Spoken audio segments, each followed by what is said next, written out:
Evo, za početak, HDZ nije baš blagonaklono, ne gleda, blago rečeno, na vaš prijedlog ustavnih promjena. Kako vi to komentirate?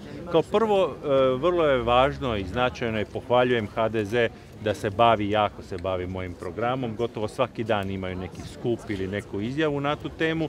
Naravno, problem je u tome što baš i ne razumiju taj projekt, ali dobro, ima vremena. Ja sam siguran da će ustavne promjene i taj pravi put o kojem govorim zaživjeti i nakon ovih predsjedničkih izbora priču ćemo preseliti u parlament, u društvo i vjerujem da će se kao i desete kada su se odupirali nezastarijevanju za ratno profiterstvo i pretvorbeni kriminal ipak i oni uključiti u pravi put.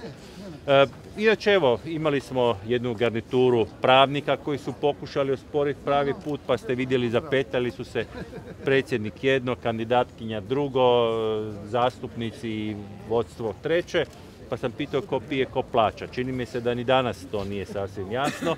Evo, danas smo čuli kako nisu nimalo dobro proučili zapravo program. Pričaju o tome kako je to u Poljskoj i Estoniji nije bilo ustavnih promjena. Pa ko je govorio o ustavnim promjenama? Govorili smo o strukturalnim promjenama. A mi ovdje u Hrvatskoj te strukturalne promjene možemo učiniti samo promjenom Ustava. I bilo bi dobro evo da se malo i na to koncentriraju i da razumiju da sve mjere gospodarske politike u ovim okolnostima, kada država ne funkcionira, kada institucionalni okvir naprosto tjera investitor iz ove zemlje, bez tih institucionalnih promjena nema gospodarskog razvoja, ma kakve gospodarske projekte stavili na papir. Molim vas lijepo poruka u županiji svima nezaposlenima i pogotovo onima koji su odlučili ne izaći možda na ove izbore. Ne izaći na izbore je krivi put. Pravi put je izaći na izbore i podržati onaj projekt koji nudi perspektivu razvoja. Mi smo danas u Hrvatskoj u paradoksalnoj situaciji. Naime, obično onaj koji jest na nekom mjestu i na nekoj poziciji želi status quo, a promjene iniciraju oponenti. A mi smo danas ovdje u obrnutoj situaciji.